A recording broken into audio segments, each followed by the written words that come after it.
Shalom, shalom, aking mga kapatid sa pananampalataya. Ito na naman po yung kapatid ni Sir Roland na muling binibigyan ng rabay ng pagkakataon para makapangaral po ng kanyang salita. At sana po tayo po ay muling maghanda sa aral na ibibigay sa atin. Bagamat alam ko po na nitong nakaraang linggo, may mga nangyari po na hindi natin inaasahan at minsan nakakalungkot na isipin na dumating sa atin ang mga pagsubok o mga bagabag o mga suliranin sa ating buhay. Lalo na sa mga kapatiran po natin na dinaanan ng bagyo at mga kababayan natin at mga mahal sa buhay. Pero, mga kapatid, tayo po ay buhay. Ano man po yung mga nangyayari sa ating buhay habang tayo po ay may hininga. Katulad nga ng sinasabi ng aking inang na si Adeline o Adelaida, habang may buhay, sabi nga natin, may pag-asa. May, pagkakataon ng ating mga katayuan sa buhay ay bubuti at aasa tayo ng ating Ama ang magbibigay ng ating kagalingan, ang magbibigay ng ating pagpapala, ang magbibigay ng kapatawaran ng ating mga pagkukulang. Kaya mga kapatid, kung kayo po'y nakahanda na ihanda na po natin ang ating maikling lapis dahil ang lagi nating sinasabi, ito ay mas mainam kaysa sa mahabang memorya. Ang aral po natin mga kapatid yung ating palaging ginagawa at I pray na talagang ginagawa nga natin. Lalong-lalo na po na kapag naaalala po natin yung ating katayuan sa buhay, kapag tayo ay may mga nararamdamang mga bagabag, kapag may paparating na sakuna, kapag may maaalala tayo na may mga kapatiran tayo na may sakit, kapag maaalala natin ang ating mga anak na nagbibiyahe, kapag maaalala natin ang ating mga anak na wala pa sa ating mga tahanan kapag gabi na, kapag maaalala natin ang ating mga kapatiran na naglalakbay, ang lagi nating ginagawa ay ipanalangin sila. Ano po? At ang tatalakayan po natin ngayon ang kapangyarihan ng panalangin. Ang bisa ng panalangin na ibinigay na pagpapala ng ating Ama. Sa ating pong mga nagbabasa na ng Biblia, alam po natin na mismong ang ating rabay na tangi at nag-iisang bugtong na anak ng ating Ama, nung siya po'y naparito sa lupa. Mababasa po natin sa aklat ng Mateo hanggang sa aklat ni John, wala pong ginawa ang ating rabay sa kanyang buhay, kundi manalangin at umasa sa Ama araw-araw ng kanyang buhay. Narinig po natin ang kanyang mga panalangin. Nabasa po natin ang kanyang mga hiningi. Lalong-lalo na po nang siya po ay dumating na sa oras na siya na po ay ipagkakanulo ng kanyang mga kababayan at nang siya po ay mamamatay na sa tulos. Alam natin ang kwento ng rabay po ay nanalangin ng kanyang panalangin na ay halos butil ng mga dugo na pumatak mula sa kanyang sariling katawan. At ang kanyang panalangin ay 3 beses niyang inulit.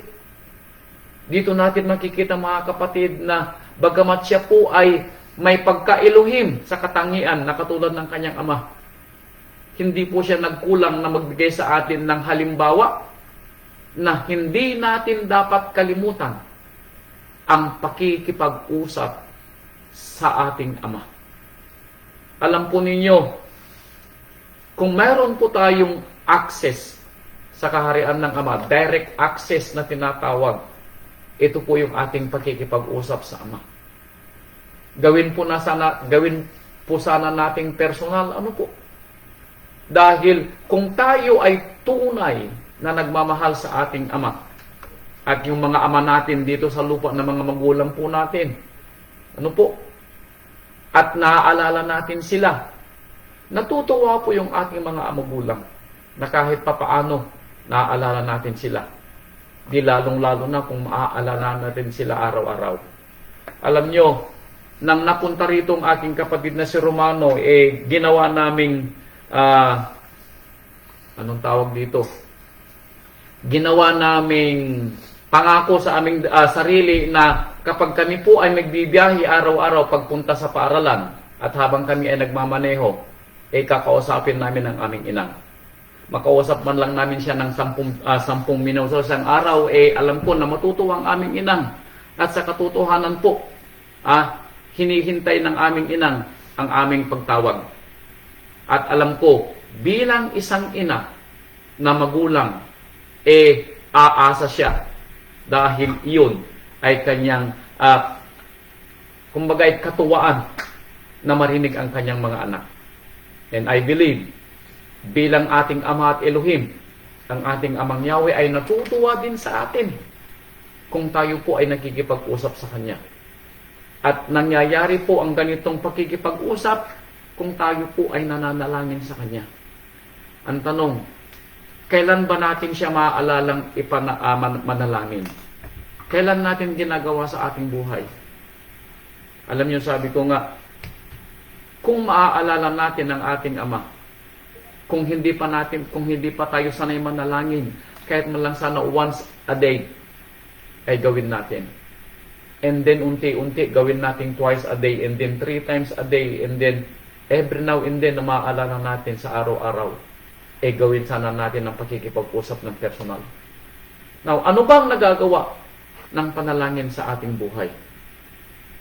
Now, nabasa po natin, nabasa po natin sa aklat ng Pangalawang Tesalonika. Pangalawang Tesalonika ba yun? O Unang Tesalonika. Ayan. Alam nyo, nabasa ko ito. Bagamat alam ko ito na nabasa ko na at lagi kong naaalala, pero sa lahat ng mga bahay na aking napuntahan, dito ko nakita na ito ay nakaplaster sa kanilang wall. Unang Tesalonica chapter 5 verse 17. Ang sabi po niya rito, magsipanalangin kayong walang patid. Pray without ceasing. Pray without ceasing. Manalangin daw tayong walang patid. So pag sinabi niyang mananalangin tayong walang patid, hindi po kailangan na tayo po ay manalangin kung kailan lang natin siya maaalala. Alam nyo, ginawa kong pangako sa sarili ko din noong nakarang araw na dati-rati pag gising ko sa umaga, diretso ako sa banyo para umihi. Pero ngayon, ipinangako ko sa sarili ko na bago ako didiretso sa banyo, luluhod muna ako para manalangin at magpasalamat. Bakit? Sa paggising sa akin ng Ama, ganun din sa aking asawa at alam ko sa lahat ng aming mga anak, ay ginising niya kami ng may kalakasan sa aming mga pangangatawan. Sa paggising po natin sa umaga ay kung maaalala po natin, parang sinasabi natin sa ating Ama, salamat muli, mahal naming Ama, sa aming buhay at sa kalakasan namin ngayong umaga. At sa buong maghapon, kayo po sana magpala at mag-ingat sa amin. Yun po ay napakagandang simula ng inyong umaga. So matatalastas natin yung kahalagahan ng ating mga panalangin. At magbibigay po ang rabay ng kanyang mga ehemplo na ibinigay niya sa atin na maging ang kanyang mga lingkod ay hindi nagkulang ng kanilang mga panalangin nung sila'y narito sa lupa. Gumawa sila ng halimbawa sa atin para maalala natin ng kwento ng kanilang mga buhay. Maririnig natin na ang unang panalangin ng isang lingkod ay nangyari dito sa aklat ng Genesis. Ito ay panahon ni Israel o panahon ni Jacob. Chapter 32 verse 9. Alam nyo, naging marugdob ang panalangin ng isang lingkod. Kailan po naging marugdob ang panalangin ng isang lingkod? Nang maalala niya na mayroong magliligtas sa kanya sa kanyang oras ng kabagabagan. Chapter 32 verse 9. Aklat ng Genesis. Genesis 32 verse 9, ganito ang sabi. At sinabi ni Jacob o ni Israel, O iluhim ng aking amang si Abraham, at iluhim ng aking amang si Isaac, o amang Yahweh, na nagsabi sa akin, magbalik ka sa iyong lupain at sa iyong kamag-anakan at gagawan kita ng magaling. Anong sabi ni Jacob? Nang si Jacob ay nasa gitna ng kanyang kabagabagan, ng kanyang takot, Ang tinawagan niya ay ang Elohim ng kanyang mga magulang. Yung mga magulang niya na nagpamana ng kanyang pananampalataya. Kaya napakainam po sa ating mga magulang na sana may magmana sa ating mga anak ng ating pananampalataya. Para makita nila ng ating Elohim ay magpapatuloy sa kanyang pagpapala sa kanyang piniling lingkod. At tayo mga magulang ay gagawin nilang mabubuting halimbawa sa tunay at matatag na pananampalataya. Kaya kung hindi nakikita ng ating mga anak na tayo ay nananalangin, paano nila maibubuhay ang kahalagahan ng panalangin kung tayo mismo ay hindi nila nakikitang lumuhod? Hindi nila nakikitang nananalangin sa Ama. Sa oras ng pagtulog, sa oras ng paggising, sa oras ng pagkain, lalo na. Hindi man lang nila tayo makitang humingi ng pasasalamat kapag tayo ay may makakain sa ating mga lamesa. Kapag tayo ay may mga nararamdamang mga pasakit sa buhay. Hindi ba ito na dapat makita ng ating mga anak na mayroon tayong Elohim na matatakbuhan? Katulad ng ginawa ni Jacob. Sabi niya, hindi ako marapat sa kabababaan ng lahat ng kaawaan at ng buong katotohanan na yung pinakita sa iyong lingkod, sapagkat dala ko ang aking tungkod na dinaanan ko ang ilog Jordan at ngayon naging 20 ako. Iligtas mo ako, ipinamamanhid ko sa iyo sa kamay ng aking kapatid na si Esau. Ito ang kabagabagan ni Jacob nang siya umalis sa lugar ni Laban. Na salubungin siya ni Esau at maalala ni Esau yung kanyang galit kay Jacob at kanyang isinumpa na papatayin niya ang kanyang kapatid na si Jacob. At alam to ni Jacob.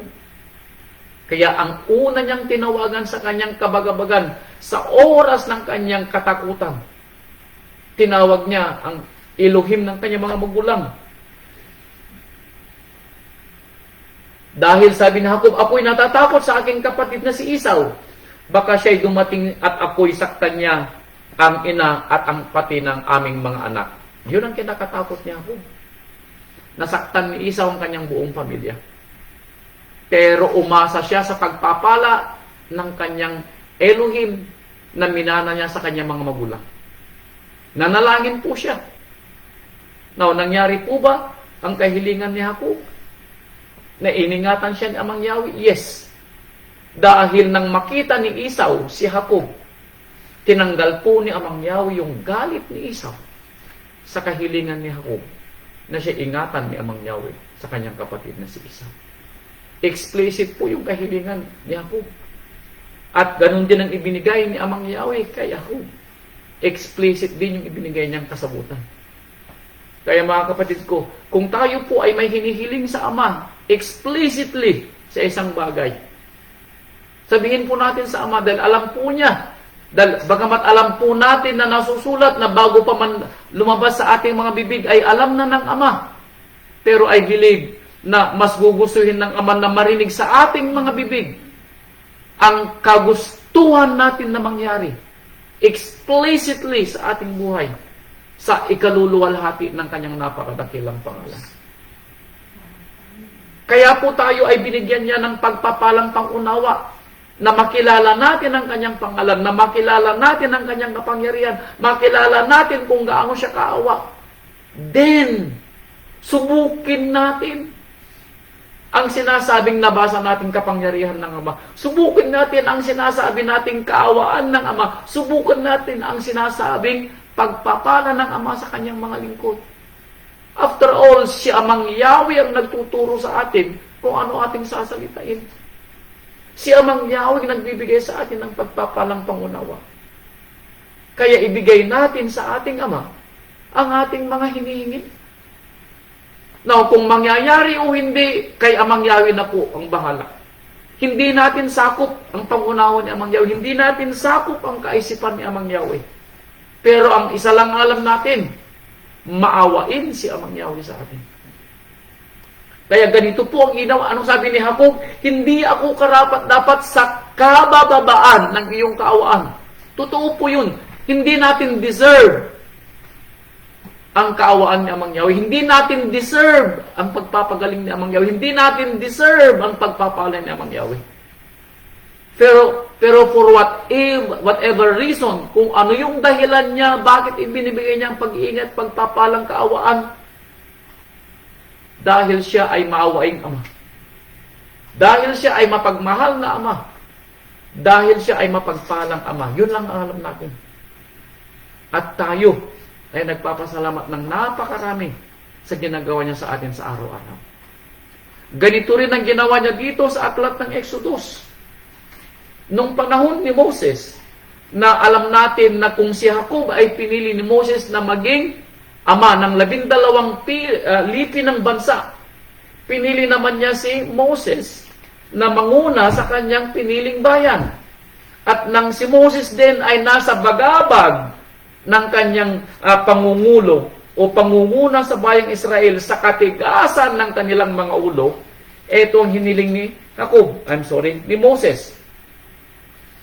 Chapter 34 verse 9 ng aklat ng Exodus. Ang kahilingan ni Moses ay explicit. Hindi para sa kanyang sarili. Sa tingin niyo para saan?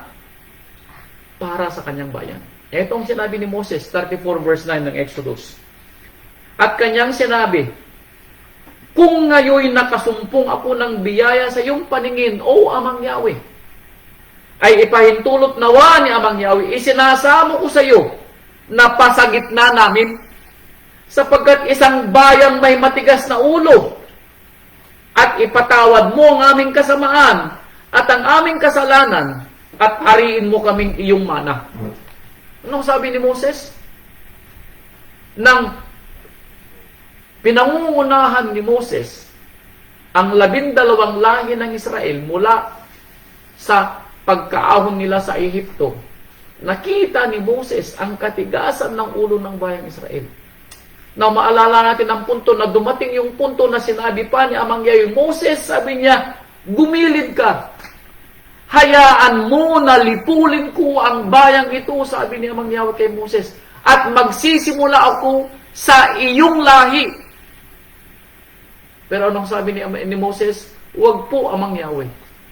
Huwag po ninyong lipulin ang bayang ito para sa iyong pangalan. For your great name's sake, Father Yah, sabi ni Moses, huwag mong lilipulin ang bayang ito. At ganito rin ang sinabi ni Moses, Amang Yahweh, sabi niya, kung ako ay nakahanap ng pagpapala sa iyo. Hindi hiniling ni Moses ang kanyang hiningi para sa kanyang sarili. Hiniling niya ang kanyang kahilingan saan? Sa pagpapatawad ng Ama sa bayang Israel. At yung pangunguna ng Ama sa kanilang unahan, sa kanilang paglalakbay papuntang lupang pangako.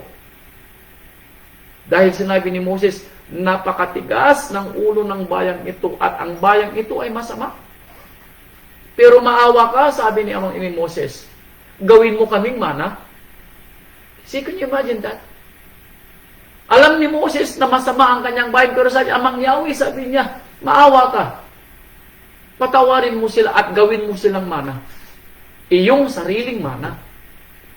Now, kung mapapansin po natin, ang hinihingi ng ating mga lingkod bago po mamutawi sa kanilang mga bibig ang kanilang explicit na hinihingi, anong sabi nila? Patawarin mo kami, Amang Yahweh, sa lahat ng aming mga pagkukulang.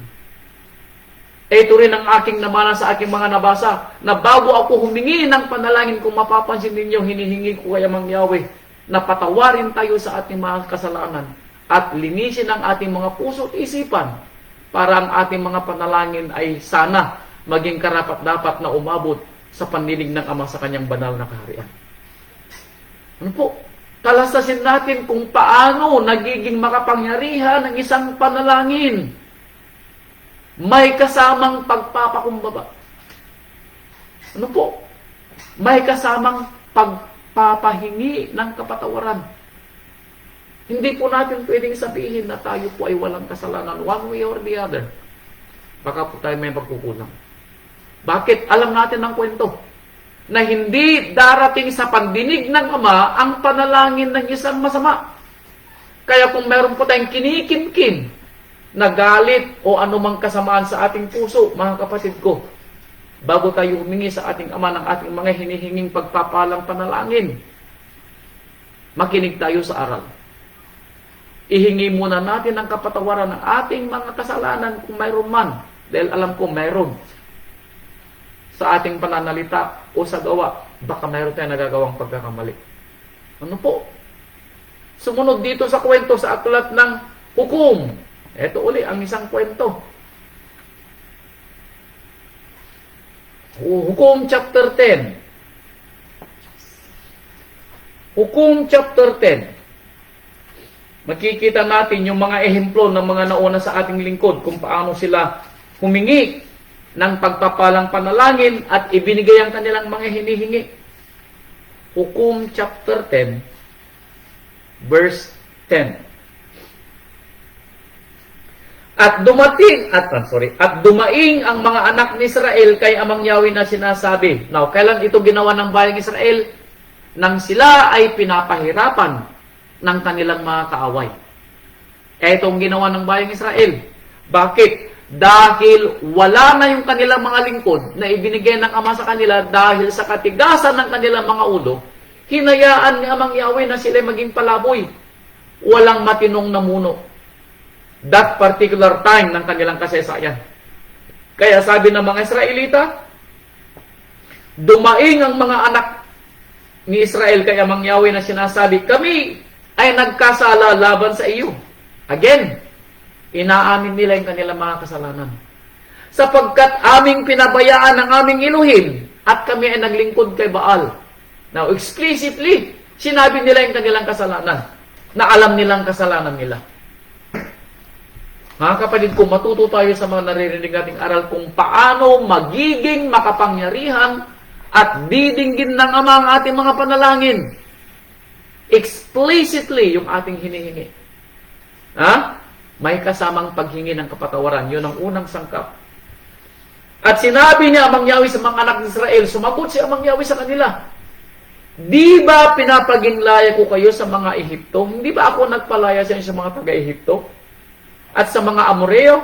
At sa mga anak ni Amon? At sa mga Filisteo? Hindi ba ako nagpalaya sa inyo? Sabi niya. Hindi ba ako, sabi ni Amang Yahweh, ang nagpalaya sa inyo?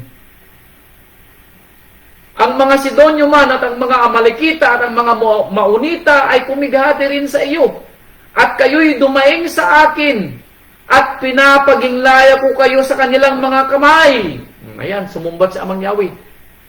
Di ba parang ganun din sa atin? Sa dami ng ating mga hinihingi, one way or the other, hindi ba tayo nakakalimot din? Yung mga ipinangako natin nung nakarang mga araw, nakalimutan natin, hindi natin natupad. And then, humihingi na naman tayo. Kung minsan, bumabalandra yung ating hinihingi. Ano po? Dito, bumalandra yung hinihingi ng mga Israeli, sabi ni Amang Yahweh, ibinigay ko yung mga hinihingi ninyo nung una. Pero nung sinabi ng Amang Yahweh, gayon man, sabi niya Amang Yahweh sa verse 13, pinabayaan ninyo ako at kayo naglingkod sa mga rebulto. Kaya hindi ko na kayo palalayain. Ouch! Now, imagine ninyo na gano'n ay sagot ni Amang Yahweh sa atin. Sa dami ng ipinagay kong pagpapala sa inyo, sabi ni Amang Yahweh, naalala mo ba ako nung panahon na ikaw ay maayos sa buhay? Naalala mo ba ako nung panahon na wala ka ng pangangailangan? Ngayong nangangailangan, katatawag ka na naman, sabi ni Amang Yahweh, hindi na kita palalayain, hindi na kita pagagalingin. What if ganun ang sabihin ni Amang Yahweh? Pero alam niyo kung anong sagot ng mga Israelita? Itong kasagutan nila. Now, dito natin makikita yung persistent ng isang nananalangin. Verse 4. Verse 14. Ito pang sabi ni Amang Yahweh, kayo'y yumaon at dumaing sa mga inyong mga rebulto. Dumaing kayo sa inyong mga pinahalagahan bago ako, sabi ni Amang Yahweh. Palayain kayo nila sa panahon ng inyong kapighatian. Sila magpalaya sa inyo. Ipinapanguna natin yung ating mga kayamanan, sabi ni Amang Yahweh, tawagin ninyo yung mga kayamanan at sila magpagaling sa inyo. Now, alam natin ang kwento. Tayo ay makakapunta sa sino mang doktor, kahit anumang pinakamagaling na doktor. Mapupuntahan natin dahil sa ating kayamanan. That is true. Masasabi ng doktor ang ating mga sakit. That is true. Makapagbibigay ang doktor ng mga gamot. That is true. Totoo po yun. Magagawa ito ng ating mga kayamanan. Magagawa ito ng ating mga posisyon sa buhay. Pero at the end of the day, sino ang pwede lamang makapagpagaling sa atin? Ang ating Ama po lamang. Maski tayo ay nasa kamay ng napakagaling na doktor, kung hindi, pahihintulutan ni Amang Yahweh na tayo gumaling, walang silbi yung kagalingan ng doktor. Ibig sabihin, gaano man kagaling yung doktor, dagdagan natin ng pananampalataya, nagagamitin ng Ama ang doktor na pinuntahan natin para tayo ay gumaling. Yun ang ating pananampalataya. Ano po? Yun ang ating pananampalataya. Kaya sabi niya, Mang Yahweh, tawagin mo yung mga inasahan mo at mga ipinapanguna mo bago ako nung ikaw ay maayos sa buhay.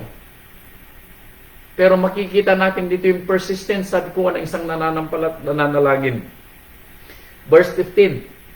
At sinabi ng mga anak ni Israel kay Amang Yahweh, kami ay nagkasala. Again, inulit nila, kami ay nagkasala. Pero itong kanilang hiningi uli. Gawin mo sa amin ang anumang iyong, anong sabi niya? Gawin mo sa amin ang iyong mabutihin.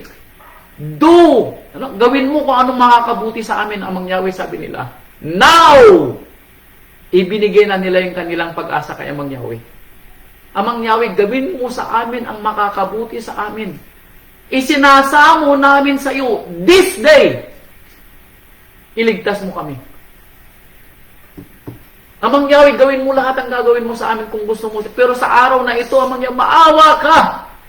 Iligtas mo kami sa araw na ito. Abay kapatid ko, kung ako siguro yung mananalangin at ako'y nasa gitna ng kabagaban, ganun din siguro. Amang Yahweh, sabi ko, patawarin mo ko sa mga kasalanan ko at alam ko marami kang isusumbat sa akin. Pero Amang Yahweh, sa araw na ito, maawa ka. Maawa ka. Sa ikaluluwalhati ng yung napakadakilang pangalan ng Amang Yahweh, sasabihin ko siguro, iligtas mo ako sa araw na ito. Yung persistent ng isang taong nananalangin. Gaano ba natin kagusto yung ating hinihingi? Yun ang tanong. Gaano natin kagusto yung ating hinihingi?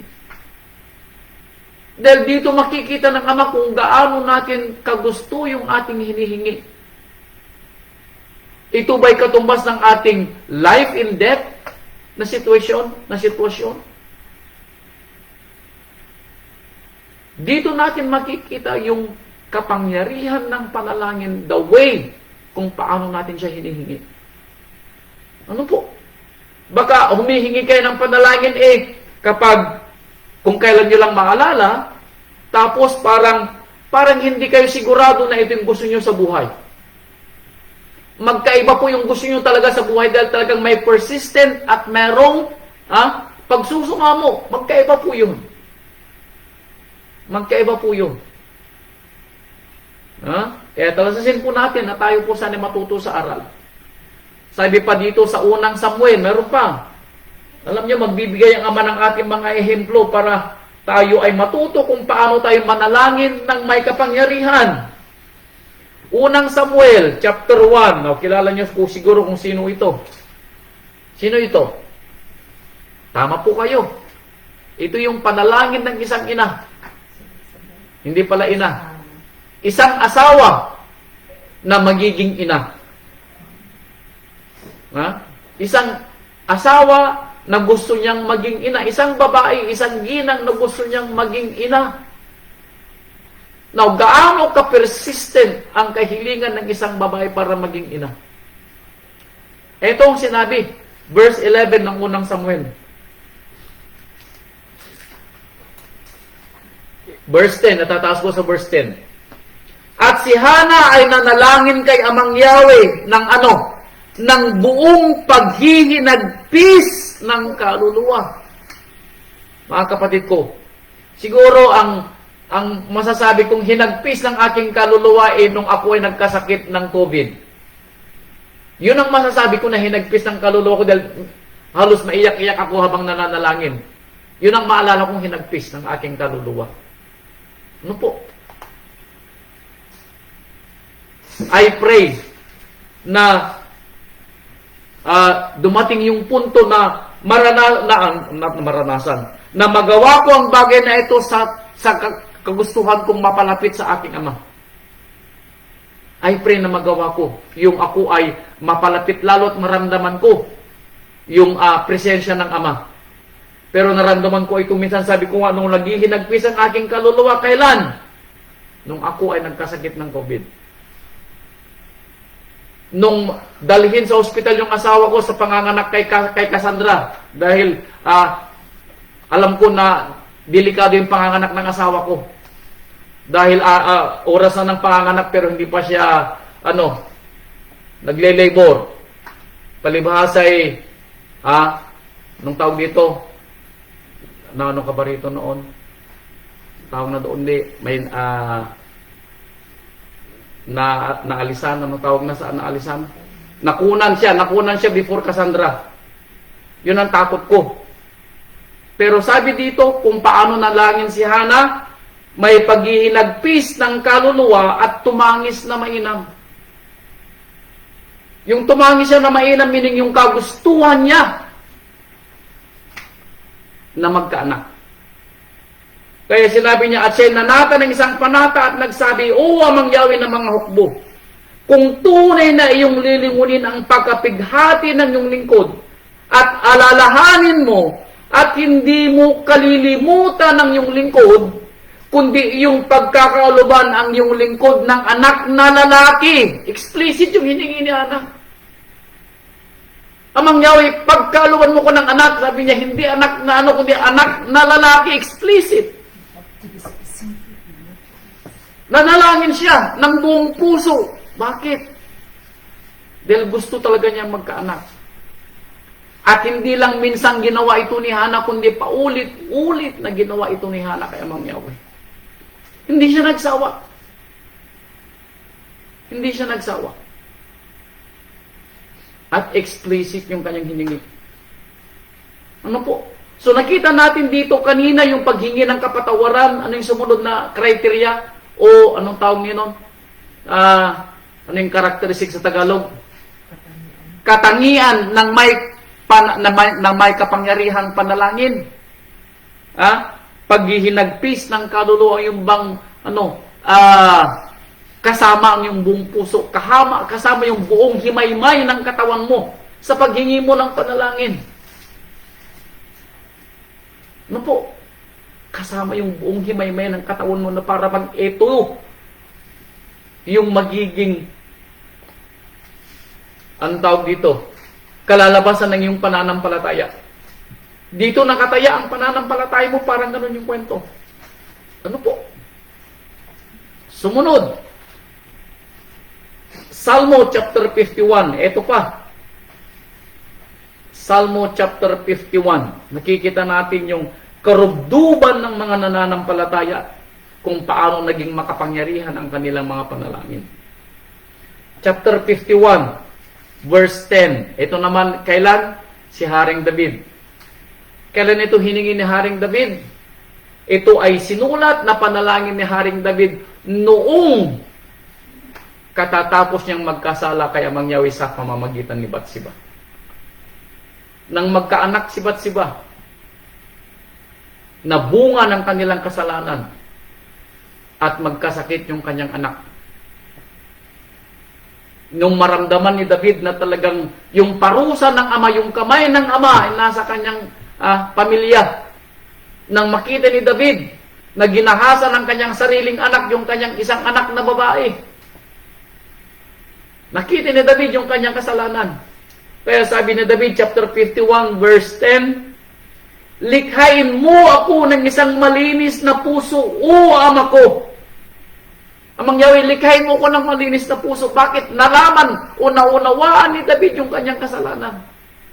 At ang mga nangyayari sa kanyang mga anak ay kasalanan niya. Alam po ninyo, napakasakit sa isang ama na ang magiging kabayaran ng kanyang mga kasalanan ng kanyang mga anak. Napakasakit po bilang isang ama. Ano po? Alam nyo, minsan tumawag yung anak ko, naplatan siya, hindi siya marunong magpalit ng gulong. Sabi niya, Papa, hindi mo ko tinuruan na magpalit ng gulong. Sabi niya, yeah, tama lang, I'm sorry, hindi kita naturuan. Totoo yun. Ano po?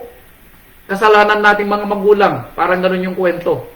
At ganun din ang kwento rito, bagamat napakasimple yung ginagawang ehemplo sa inyo, pero ang punto rito mararamdaman natin yung paghihirap ng ating mga kalooban kapag ang nagsasuffer sa ating mga kasalanan ay ang ating mga anak. Yung pagkukulang natin, sila magsasuffer.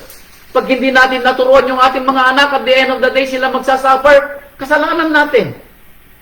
Kung hindi natin sila matuturuan, kung paano magmahal kay Amang Yahweh, kung paano manalangin, nang may pagpapala, kasalanan natin dahil hindi natin sila tinuruan. Bakit? Nagkulang tayo.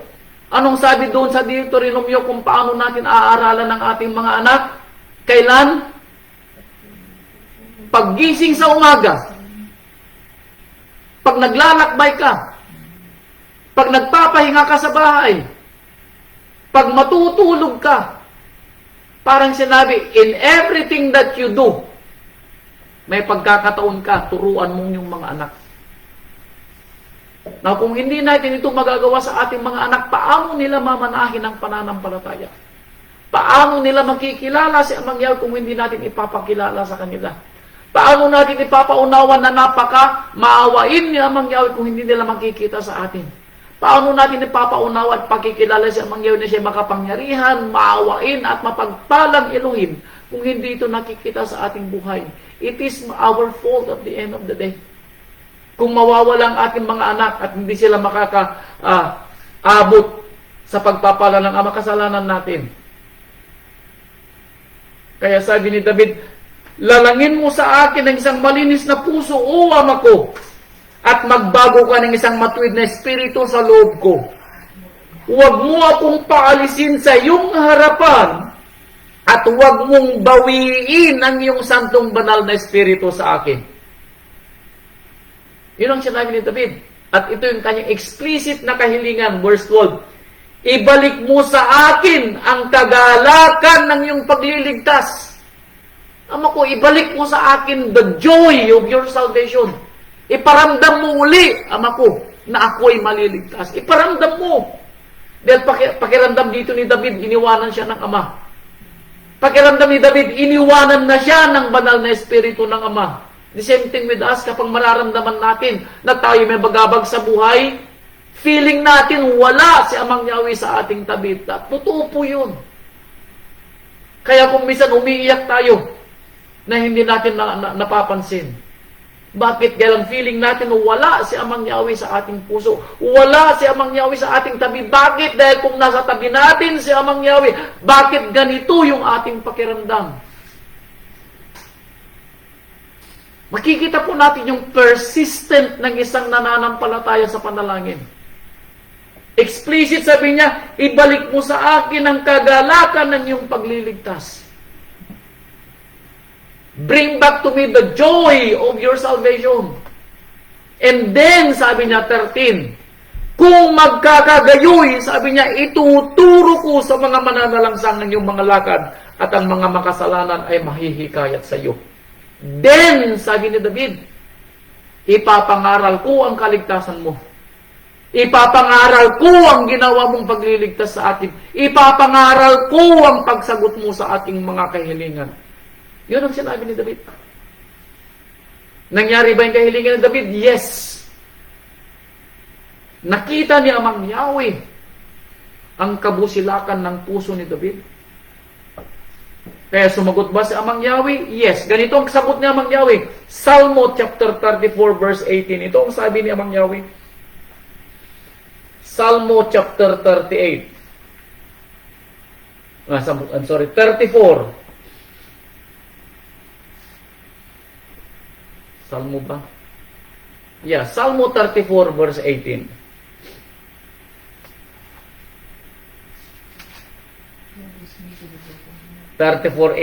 Sabi niya,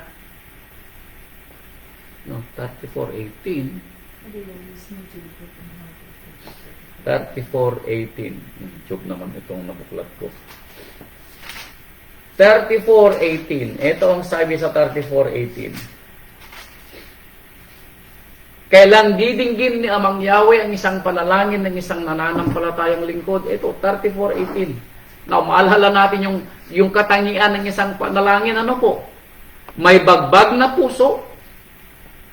Ano po? Tumatangis kasama ang kanyang kaluluwa. Ano po? Inaamin na siya may kasalanan. Explicit yung kanyang hinihingi. Kaya anong sabi niya dito sa 34 verse 18? Si Amang Yahweh ay malapit sa kanila saan? Sa may bagbag na puso. Bagbag na puso. Mapagpakumbabang loob. Bagbag na puso. Yung talagang makikita mo na buong himaymay ng kanyang katawan kasama sa panalangin. Yung kanyang espiritu ay sumasama sa kanyang pisikal na katawan. Yun ang bagbag na puso. Anong sabi niya? Anong sabi niya? Inililigtas ang may pagsisising puso. Inaamin niya yung kanyang pagkakamali. Inaamin niya yung kanyang kasalanan. Then, saka siya magsasalita ng kanyang hinihingi. Then, saka siya magsasalita ng kanyang gustong mangyari sa kanyang buhay. Mga kapatid ko, dito natin mauunawaan ang kapangyarihan ng isang panalangin sa isang lingkod na may bagbag na puso at may pagsisising kalooban. Alam niyo po ba na ang ating rabay sa kanyang pananatili noon dito sa lupa, nagbigay po siya ng panalangin para sa kanyang mga lingkod. Sabi niya dito sa aklat ng John, para maunawaan ninyo na maging ang rabay nung siya narito sa lupa, ipinanalangin din niya ang kanyang mga lingkod. Sa kanyang pagmamahal sa kanila, itong sinabi ng rabay sa kanyang mga lingkod. Lingkod ng rabay na pinalangin niya ay nasa John 17 verse 15. Now, dito natin mauunawaan kung bakit ganito ang nangyayari sa ating buhay. John 17:15. Sabi niya, Ama ko, hindi ko idinadalangin na alisin mo ang mga lingkod saan? Sa sanlibutan. Hindi daw niya idinadalangin. Hindi idinalangin ng rabay na tanggalin sa sanlibutan ng kanyang mga lingkod nung siya narito sa lupa. Anong dinalangin niya? Ingatan mo sila mula sa masama. Hindi niya sinabing ilayo sa masama, kundi ingatan mo sila sa gitna ng mga masama. Kaya no wonder ganito ang nararanasan natin dito sa sanlibutan. Paminsan-minsan tayo ay nababagabag. Paminsan-minsan tayo ay nagkakasakit. Paminsan-minsan tayo ay humihina ng pananampalataya. Paminsan-minsan tayo ay nasa gitna ng mga suliranin. Paminsan-minsan tayo ay umiiyak. Paminsan-minsan tayo, ay hindi natin alam kung ano nangyayari sa ating buhay. That is true. Bakit? Dahil ganito ang panalangin ng rabay pala sa atin. Hindi niya ipinanalangin na walang dumating na bagabag sa atin. Hindi niya ipinanalangin na hindi tayo makaranas ng hirap sa buhay. Hindi niya ipinanalangin natanggalin tayo sa kasamaan ng sanlibutan. Hindi. Ang ipinanalangin niya ay ingatan tayo ng meaning. Ingatan means yung buhay natin manatili sa gitna ng mga kabagabagan. Ang buhay natin manatili sa gitna ng mga sakit. Ang buhay natin manatili sa gitna ng mga masasama. Yun ang hiniling ng rabay. No wonder ganito yung nararanasan natin. Dahil tayo yung patutuo na anuman yung mangyari sa mga kabagan natin sa buhay, nakatayo tayo sa pananampalataya. Yun ang dahilan kung bakit hindi hiniling ng rabay na tayo ay hindi makaranas ng mga bagabag. At ganito rin ang panalangin niya kailan? Saan? Sa mga future na mananampalataya nung panahon niya.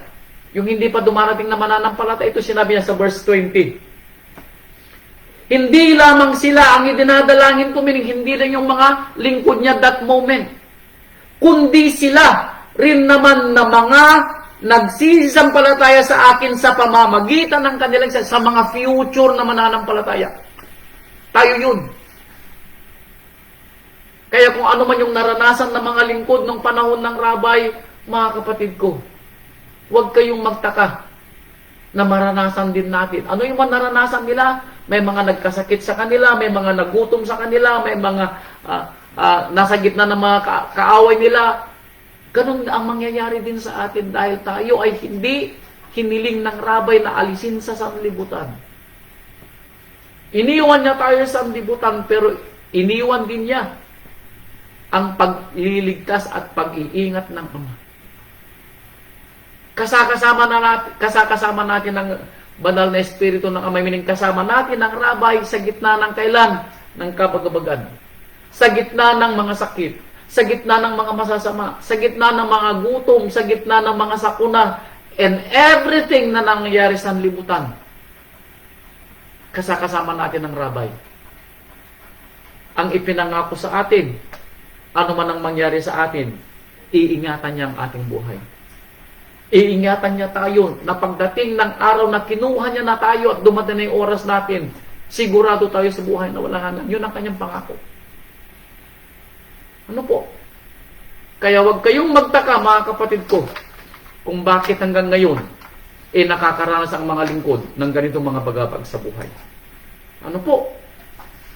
Kaya sabi niya dito sa Isaiah chapter 66, verse 2. Ito ang sabi sa Isaiah 66, verse 2. Isaiah 66, verse 2.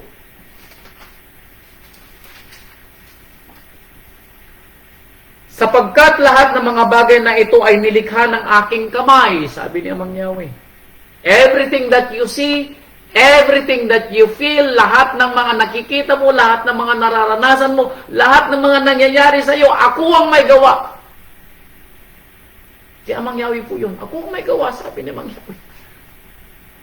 Now, questionin ba natin bakit tayo may mga bagabag sa buhay?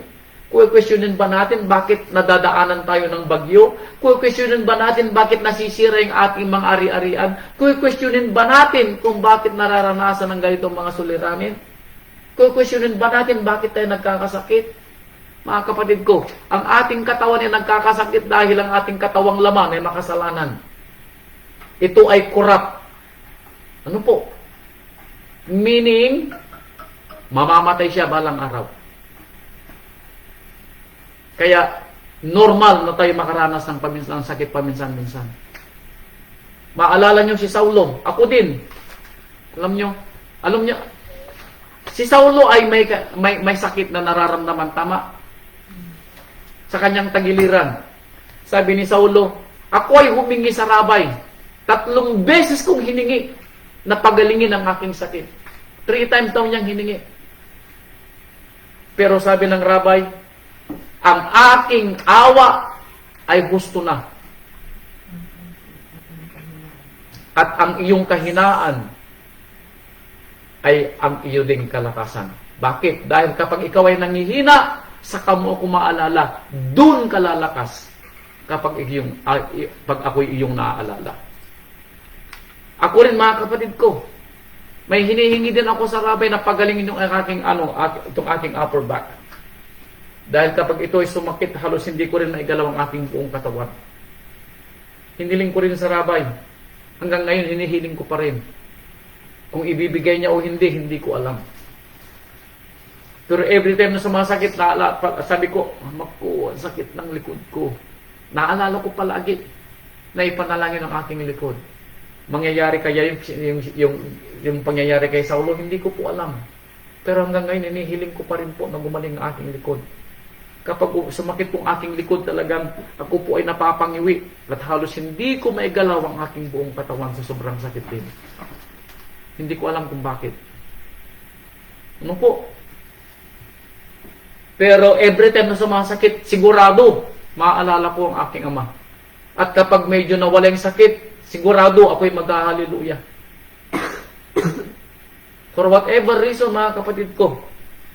Pero sabi ni Mang Yahweh, ako ang gumawa ng lahat ng mga bagay. Gawa ng aking mga kamay. Sa gayoy nangyari ang lahat ng mga bagay na ito, sabi ni Mang Yahweh. Ngunit, eto, ang taong ito ay titignan ko, meaning hahanapin ko sa sanlibutan ng taong ito. Alin? Sa makatwid bagay siyang dukha at may pagsisising loob at nanginginig sa aking salita. Now, bakit na sinabing dukha? Dahil walang aasahan ng dukha maliban kay Mang Yahweh. Wala siyang aasahan. Hindi siya aasa sa kanyang kayamanan. Bakit? Dahil wala siyang kayamanan. Aasa siya kay Mang Yahweh. Hindi siya aasa sa iba. Bakit? Dahil wala siyang kaibigan na masasabing kaibigan niya. Bakit? Dahil siya ay dukha. Ang tanging kaibigan niya, ang tanging doktor niya, ang tanging matatakbuhan niya ay si Amang Yahweh. May pagsisising loob. Kung hindi ka man kasama sa dukha, may pagsisising loob. And sabi niya, nanginginig sa aking salita. May takot.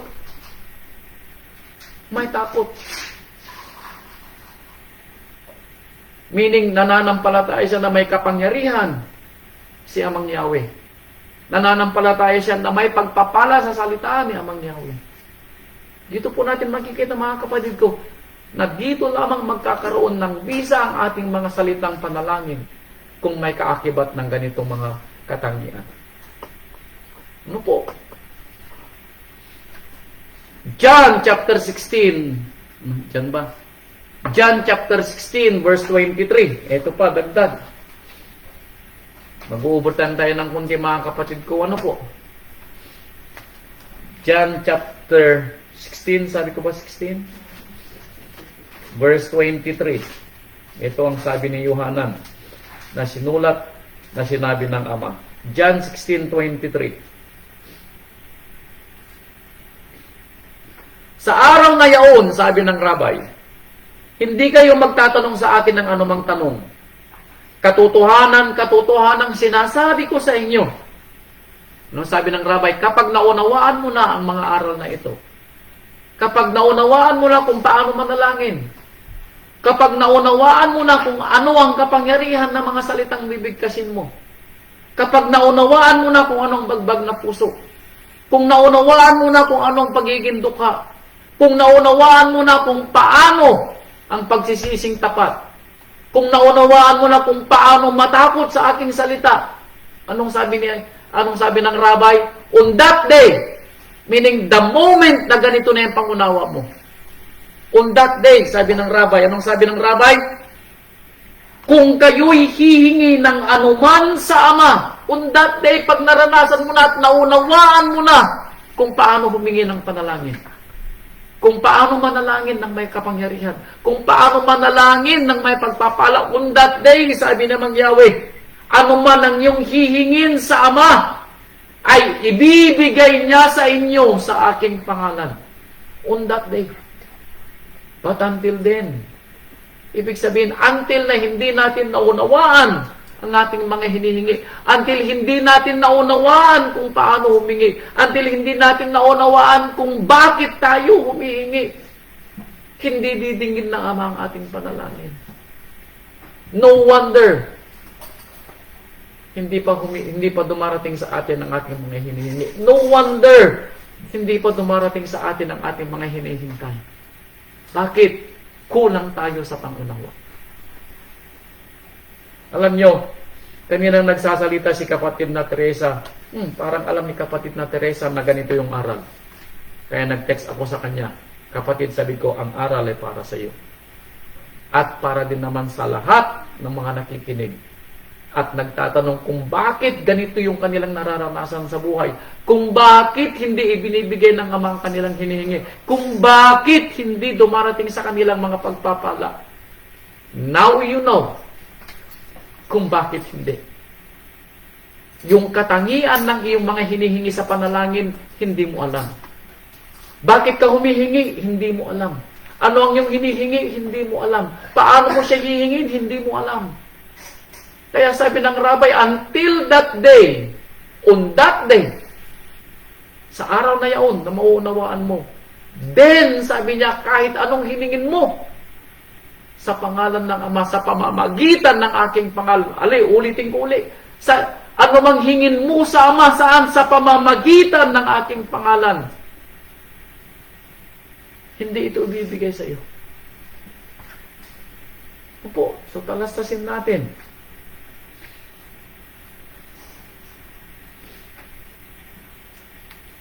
Hanggang ngayon, wala pa kayong hinihinging anuman sa pangalan ko, meaning hindi pa kayo humingi ng may pagpapalang kapangyarihan ayon sa karakteristik na dinidiscuss ko sa inyo.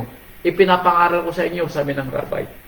Sabi niya, kayo'y magsisihingi on that day at kayo'y tatanggap. Bakit? Upang malubos ang inyong kagalakan. Gusto ng Ama na magalak tayo. Gusto ng Ama na magalak tayo. Maalala ko, nung ako po ay napagod sa paghahanap buhay, nung ako ay halos hindi makagalaw sa pagod sa pagtatrabaho sa Domino's dahil ako'y nanatili na mag-stay hanggang madaling araw para maghugas ng lahat ng mga dapat hugasan sa Domino's. Nung pauwi na po ako, halos hindi ko may galaw ang aking katawan dahil sa sobrang sakit at pagod. Doon po ako napaiyak. Doon po ako nanalangin, sabi ko, Amang Yahweh, hindi ko na kaya, it is done, hindi ko na kaya ito, sabi ko. Ayoko na, sabi ko, ayoko na ng ganitong trabaho, sabi ko. Napaiyak ako, Amang ko, pag-aralin mo ang aking mga anak, sabi ko, na halos tumutulong luha ko noon. I believe doon ko naranasan yung malaman kung ano yung aking hinihingi. Dahil ang aking hinihingi nung una, magkaroon ako ng trabaho, hindi ko alam ang aking hinihingi. Nung nalaman ko yung aking hihingin, ang kailangan ko pala, yung pag-aaral ng aking anak na libre. Yun palang aking kailangan. Hindi yung trabaho palang kailangan ko, kundi yung pag-aralin ng aming mga anak ng libre. Hindi ko pala kailangan ng dagdag na trabaho. Ang kailangan ko pala, magpakatapat at maglingkod. Kaya mangyawin palang kailangan ko. Hindi ko pala kailangan maghanap buhay ng 3 beses para makapag-ipon, para mapag-aral ang aming anak at makapagbigay pa ng tulong sa mga nangangailangan. Hindi pala yun ang kailangan ko. Kaya nang malaman ko at napaiyak ako kung anong pangangailangan ko, doon ako napaiyak. Doon ako humingi explicitly kay Amang Yahweh kung anong gusto kong hingin. Now, narinig ba ng Amang aking panalangin? Now, kayo pong magpapatunay. 3 naming anak nag-aral ng libre. Pati itong aming bunso. Doon ko naramdaman, ganun pala dapat ang manalangin. Yung maramdaman mo kung anong pangangailangan mo. Yung maramdaman mo kung anong sekreto ng tunay na panalangin. Yung maramdaman mo yung katangian ng isang panalangin. Yung maramdaman mo yung takot at pangangailangan na walang pwedeng magbigay sa iyo maliban kay Amang Yahweh. Doon ibibigay ang panalangin mo. Kaya nga sinabi niya, malapit ang Ama at hindi niya pahihindian, mismo ang rabbi nga nagsabi na on that day, ano man ang hingin ninyo ay ibibigay ng Ama. Ano po? On that day. Kaya mga kapatid ko, we pray na ito'y maranasan ninyo. Galing na doon, tissue.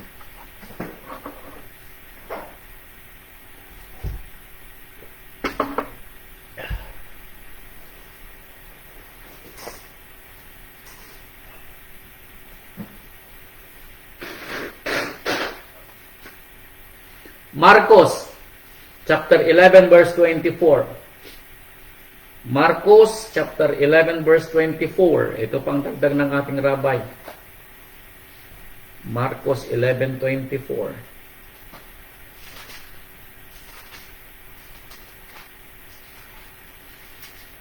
Marcos 11:24. Kaya nga sinasabi ko sa inyo, ang lahat ng mga bagay na inyong idinadalangin at hinihingi. Lahat ng mga idinadalangin at hinihingi. Sabi niya, magsisampalataya kayo. May pananalig, yun ang ibig niyang sabihin. After na naunawaan mo yung karakteristik katangian ng panalangin. Mababang puso, bagbag na puso, may pagsisisi, may pagtangis. Ano po? May takot sa salita ng Ama. May pananalig na ito'y mangyayari. Sabi niya, magsisampalataya kayo na inyong tinanggap na at inyong kakamtin. Magsipanalig kayo na inyong kinamtan na. After na ginawa mo ito, kapatid ko, tumayo ka pagkatapos mo manalangin at magkaroon ka ng kapayapaan sa puso mo. Hintayin mo ang ibibigay ng Ama. At alam ko ito'y mangyayari. Nangyari sa mga pinakinggan na kwento. Nangyari kay Hana. Ipinanganak niya si Samuel, and after Samuel, nagkaanak pa ng 5 si Hana. Dahil si Samuel ay ipinangako niya na maglilingkod kay Amang Yahweh, so walang matitira sa kanya. Kaya ang ginawa ni Amang Yahweh, pinalitan niya si Samuel ng 5. Nagkaanak pa siya ng 5. So makikita po natin yung pagpapala ng Amang Yahweh. Sabi ko nga sa inyo, subukan ninyo ang kapangyarihan ni Amang Yahweh. Subukan ninyo ang kapangyarihan ng panalangin. Ano po? Kaya sabi din niya dito sa Santiago chapter 5 verse 13, ito pa yung may dadagdag ng rabay sa panalangin. Santiago chapter 5 verse 13, ito pa. Para maranasan natin, maunawaan natin kung bakit tayo may asimblya. Ito naman ang dahilan kung bakit tayo may asimblya. Chapter 5 verse 13. Nagbabata-baga ang sino man sa inyo. Meron ba sa inyong may bagabag sa buhay? Meron ba sa inyong may takot sa buhay? Meron ba sa inyong may mga suliranin sa buhay? Meron ba sa inyo ang may pangangailangan sa buhay? Ipatawag ninyo mga matatanda sa asimblya. Itong dahilan kung bakit may asimblya. Para maunawaan natin na tayo ay hindi nag-iisa sa buhay na ito. Hindi hahayaan ng Ama na tayo nag-iisa sa buhay na ito. Kaya nagpadala siya. Hinayaan niya na tayo magkaroon ng asimblya. Para maunawaan natin na ito yung papel ng asimblya. Ito ang tungkulin ng asimblya. Ito ang layunin ng asimblya. Para mapalapit ang isa't isa at maramdaman ng bawat isa na tayo ay hindi nag-iisa sa buhay na ito. Tayo ay sama-sama. Tayo ay magkakapatid.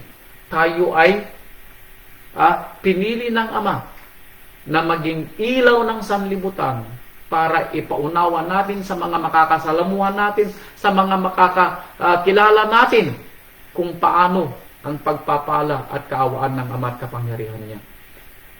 Ipanalangin nila siya, pahiran sila ng langis sa pangalan ng Rabay.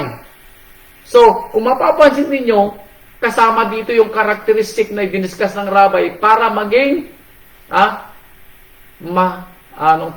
para maging mabisa ang panalangin. Ang panalangin ng pananampalataya ay magliligtas sa may sakit.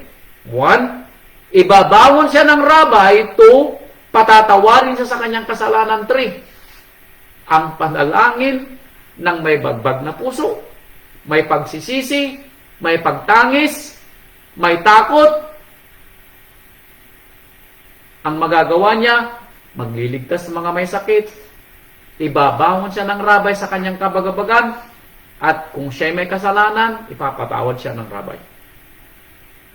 Yun po ang dahilan kung bakit tayo po may mga matatanda sa asimblya. Yun pong dahilan kung bakit tayo may mga elders, may mga pastors, may mga deacons, at may mga nanay sa asimblya. Sila po yung ibinigay ng ating Rabay para sa atin. Ano po? Sila po binigay ng Rabay para sa atin. Kaya sabi niya dito sa Roma chapter 8 verse 26. Roma 8:26.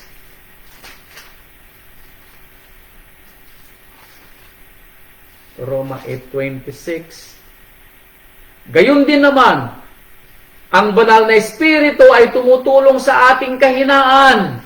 Lalo na pag tayo po nasa bagabag. Sapagkat hindi tayo marunong manalangin ng nararapat. Sabi ko nga sa inyo, hindi natin alam kung ano ating hinihingi. Until na magkaisa ang ating kaisipan at sa ating spirito, saka lang natin maunawa ng ating hinihingi. Naranasan ko lang ito nung maramdaman ko yung sakit ng aking physical na pangangatawan at manlumo ang aking espiritu at manghina ang aking pag-asa.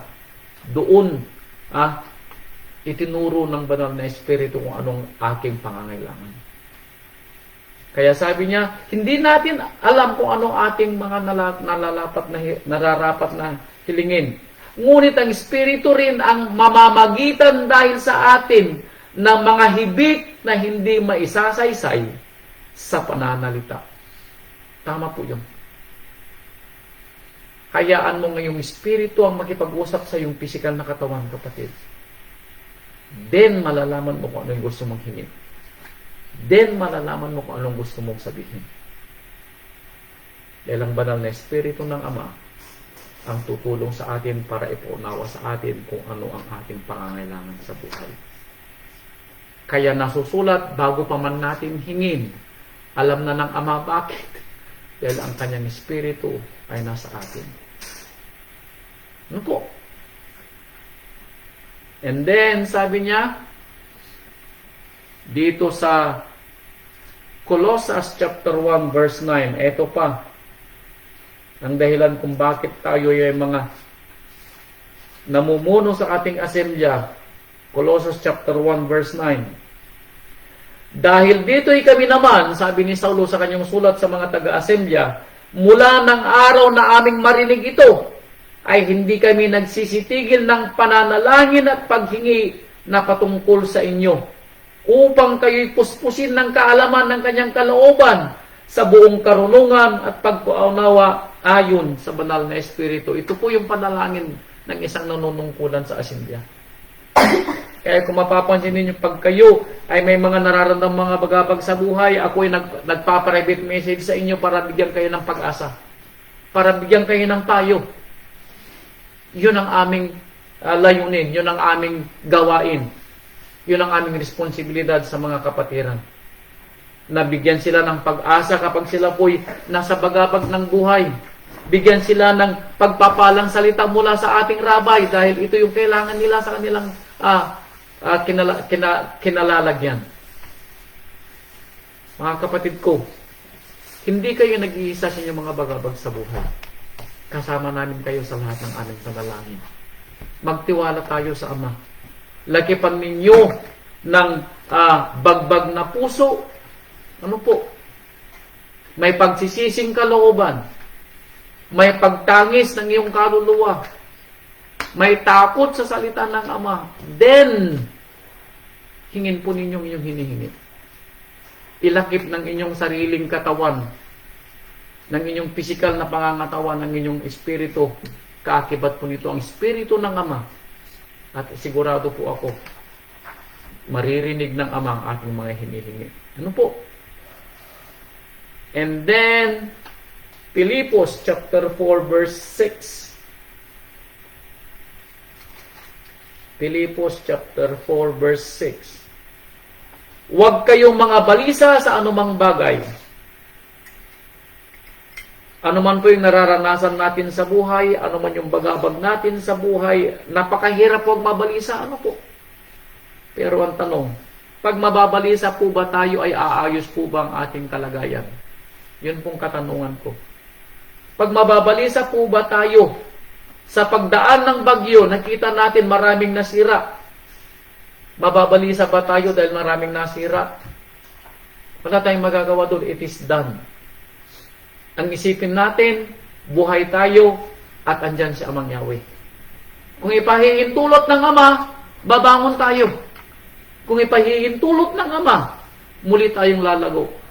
Kung ipahihintulot ng Ama, tatayo tayong muli. Dahil mabalisa man tayo buong araw, buong damag, magdamag at hindi na tayo makatulog sa pagkakabalisa. For what reason? Hindi tayo nilikha ng Ama para lang mabalisa sa araw-araw. Hindi po. Kaya sabi ng Apostol Saulo, huwag kayong mabalisa sa anumang bagay. Anong dapat natin gawin? Kundi sa lahat ng mga bagay kundi sa lahat ng mga bagay sa pamamagitan ng panalangin at daing na may pasasalamat. Alam nyo, nang makita ko yung pangyayari sa dinalungan at makita natin yung ating mga property doon na maraming nasira. Hallelujah, sabi ko pa, bakit? Dahil ang maalala ko, walang nangyaring masama sa mga kapatiran natin. Ang mga bagay na naipundar mapapalitan. Sabi ko nga sa inyo, hindi ipinangako ng rabay, hindi ipinanalangin ng rabay na tayo tanggalin sa mga nangyayari sa sanlibutan. Kaya kung may bagyo, makakaranas tayo din ng bagyo. Pag may mga baha, mararanasan din natin ang mga baha. Ay, importante buhay tayo. Yun ang sinabi ng rabay, iingatan kayo ng Ama sa sanlibutan. Nasa gitna kayo ng mga pagsubok, pero iingatan kayo ng Ama sa sanlibutan. Yun ang pinangako ng rabay. Kaya mga kapatid ko, huwag kayong mabalisa kung ano man. Buhay po tayo. Yun po mahalaga. Ano po? Tayo ay magpasalamat in everything na dumating sa atin. Ipakilala ninyo ang inyong mga kahilingan sa Ama. Ano po man dumating sa atin, sana mabanggit pa rin po natin ang hallelujah. Ano man po yung nararanasan po natin, sana mabanggit pa rin natin ang hallelujah. Ano man po yung bagabag po natin, sana mabanggit pa rin naman natin ang hallelujah. Ano po?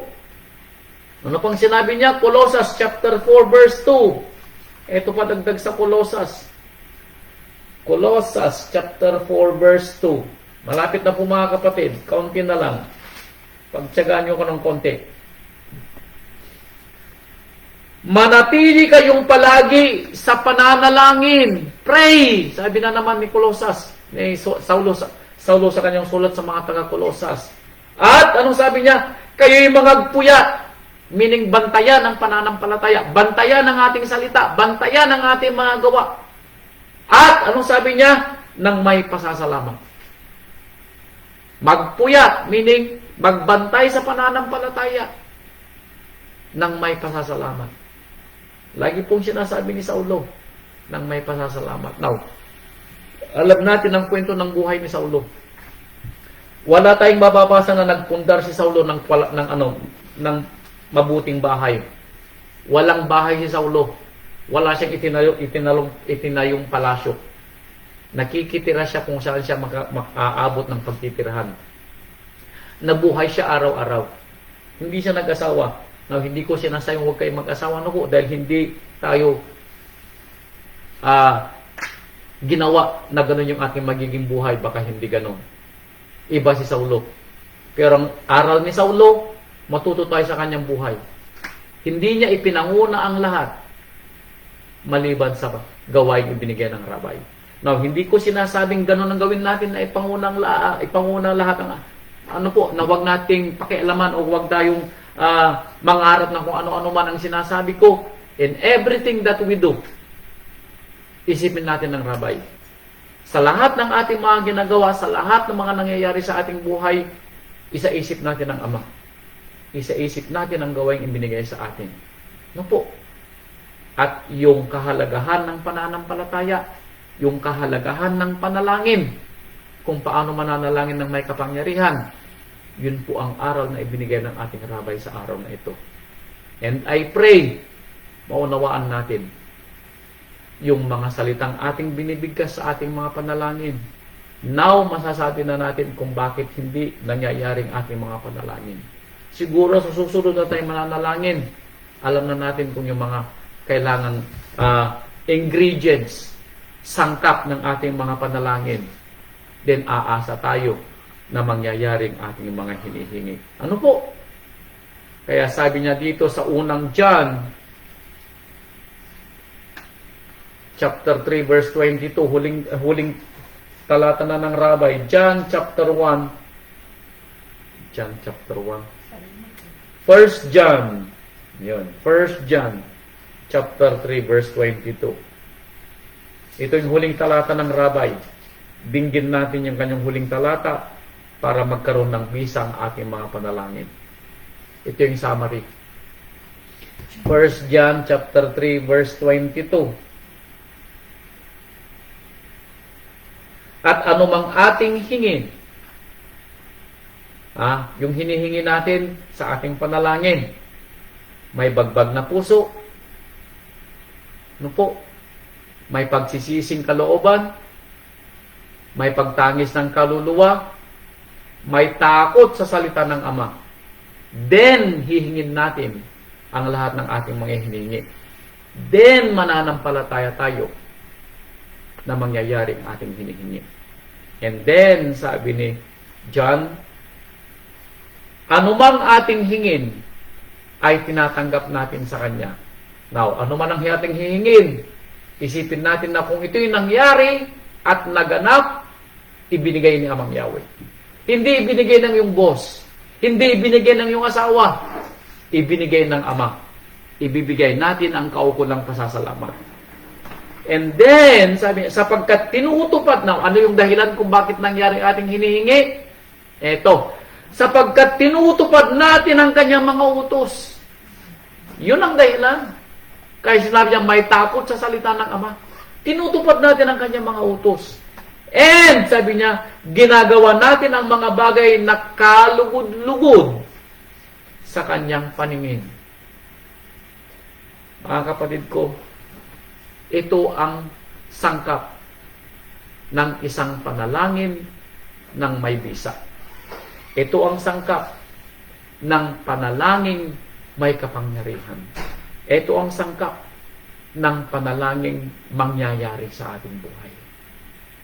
Mga kapatid ko, naway ang rabay po ang nagturo sa atin. Naway hindi natin ito makalimutan para sa susunod na manalangin tayo sa kagustuhan natin sa ating mga sarili. Ano po? Hilingin natin ng may bagbag na puso. May pagsisising kalooban. Ano po? Ano pa isa? May pagtangis ng kaluluwa. For may takot sa salita nanginginig. And then sabi niya, ang anumang ating hingin, ipagpasalamat natin na mula sa Ama. At bakit ito matatanggap natin? Dahil tinutupad natin ang kanyang mga utos. At ginaganap natin ang ating mga gawain ng may kalugod-lugod sa Kanya. Mga kapatid ko, naway ang pagpapala ng rabay ay sumaating lahat. Naway ang kagalingan ng mga panalangin ating nabasa at narinig ay may buhay natin, magawa natin sa ating mga sarili upang sa susunod na tayo'y manalangin ng may bagbag na puso, may pagsisising loob, may pagtangis ng kaluluwa, may takot at panginginig sa salita ng Ama, ginaganap natin ang kanyang kautusan at tayo'y kalugod-lugod sa kanya, then tatanggapin natin ang ating hinihingi.